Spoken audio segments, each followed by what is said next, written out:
Alhamdulillah Alhamdulillahilladzi 'allamal Qur'an khalaqal insana 'allamahul bayan. Asyhadu an la ilaha illallah wahdahu la syarika lahu wa asyhadu anna sayyidana Muhammadan 'abduhu wa rasuluhul anam. Allahumma shalli wa sallim wa barik ala sayyidina Muhammadin wa ala alihi wa ashabihi ajma'in, amma ba'du. Fa ya ayyuhal hadirunal kiram rahimakumullah, usikum wa nafsi bitaqwallah. Wa qala ta'ala a'udzu billahi minasy syaithanir rajim. Ya ayyuhalladzina amanu taqullaha haqqa tuqatih wa la tamutunna illa wa antum muslimun. Hadirin jamaah Jumat rahimakumullah. Dalam kesempatan yang mulia dan penuh barokah ini, marilah kita bersama-sama memanjatkan puji syukur kehadirat Allah Subhanahu wa taala dengan senantiasa berusaha semaksimal mungkin menurut kemampuan kita masing-masing tentunya untuk meningkatkan iman dan takwa kita kepada Allah, agar kita semua kelak di akhirat termasuk orang-orang yang dekat dan dicintai Allah, termasuk orang-orang yang selalu mendapatkan rahmat dan ampunannya serta dijauhkan dari segala macam siksanya. Amin ya rabbal alamin. Hadirin rahimakumullah, Syekh Fariduddin Al-Attar dalam kitabnya Tazkiratul Aulia, beliau mengutip perjalanan spiritual seorang ulama besar bernama Syekh Hasan Al-Basri. Syekh Hasan Al-Basri ini diceritakan punya tetangga namanya Simeon yang beragama Majusi. Dia menyembah api selama 70 tahun lamanya. Di dalam kamarnya ada tungku api yang tidak pernah padam. Sampai-sampai wajahnya hitam, kulitnya hitam pekat karena telah tersulut oleh api yang disembah selama 70 tahun ini. Ketika Simeon dalam keadaan sakit, ketika mengigau,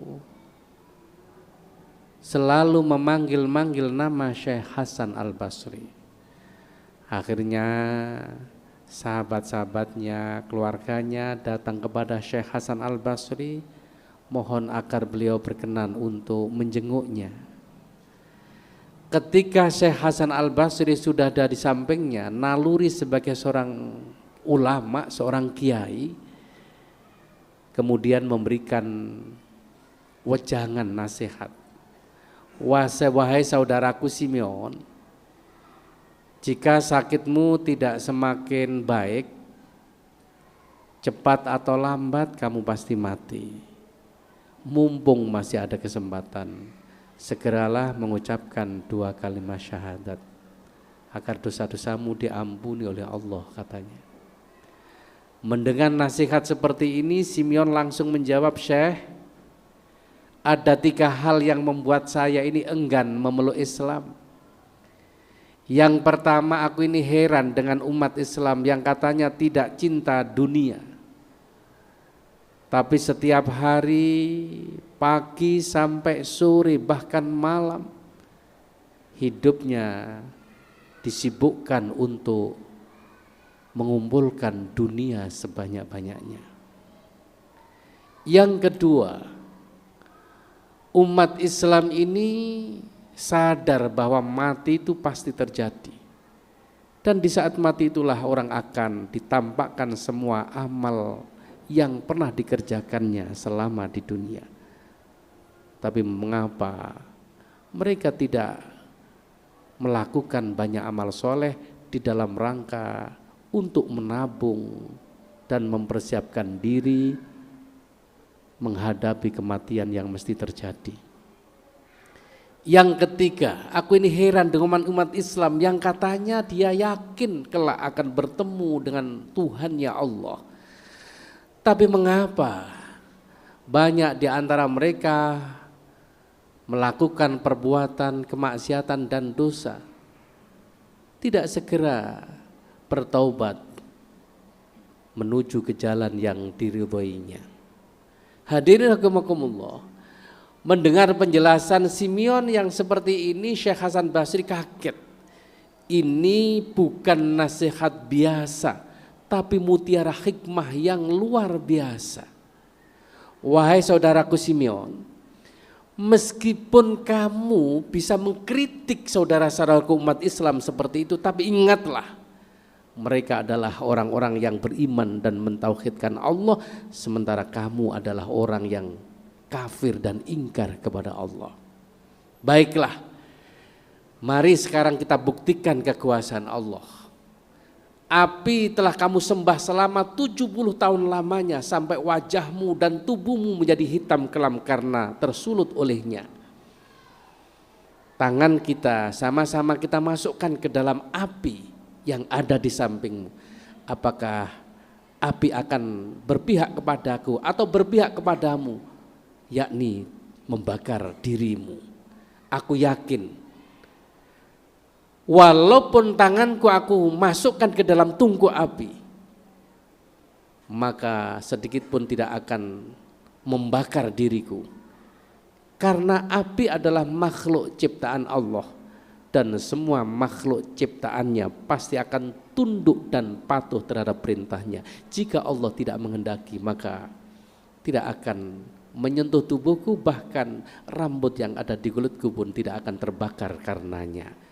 Singkat cerita para hadirin, karena dia adalah kekasih Allah, walinya Allah, yakin betul dengan mengucapkan bismillahirrahmanirrahim, tangannya dimasukkan ke dalam tungku api, dan atas izin dan kekuasaan Allah sama sekali tidak terbakar. Simeon yang menyadari bahwa api punya sifat yang membakar dan panas, dia tidak berani menyentuhkan tangannya ke dalam api.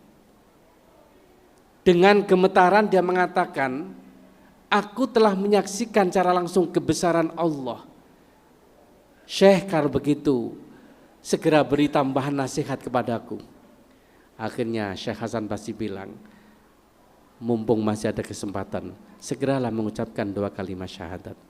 Baik, aku akan mengucapkan 2 kalimat syahadat, tapi dengan syarat, kalau nanti saya betul-betul ditakdirkan mati, saya mohon yang memandikan, yang mengkafani, yang mensolatkan, bahkan yang menguburkan adalah dengan tanganmu sendiri.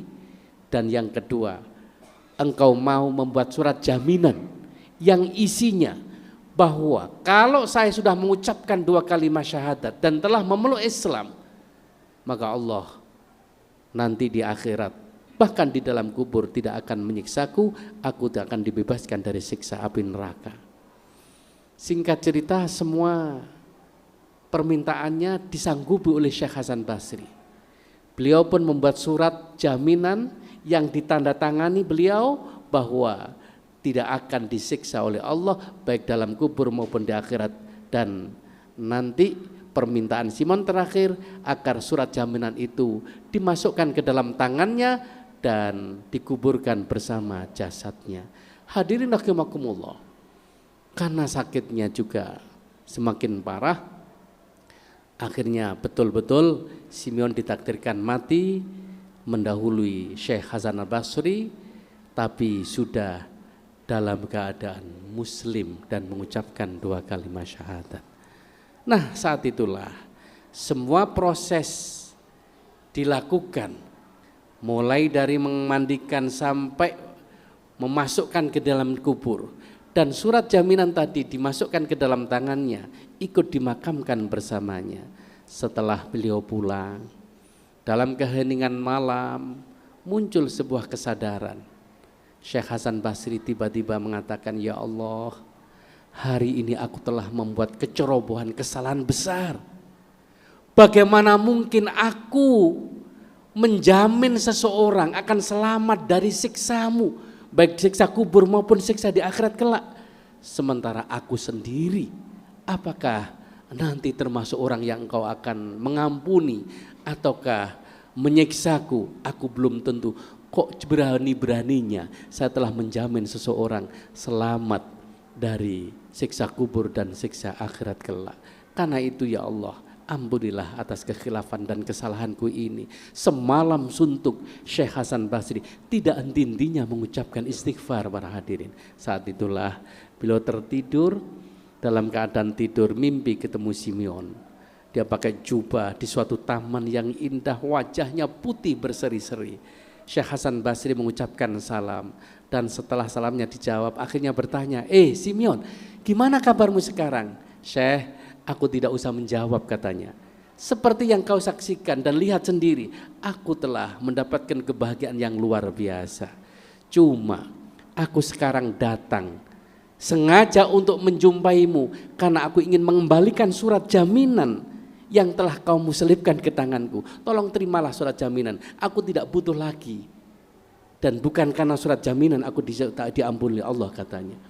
Begitu terbangun ternyata surat ada di tangannya para hadirin. Nah inilah namanya karomah, adalah sesuatu yang di luar jangkauan akal yang hanya terjadi pada kekasih dan wali-walinya Allah.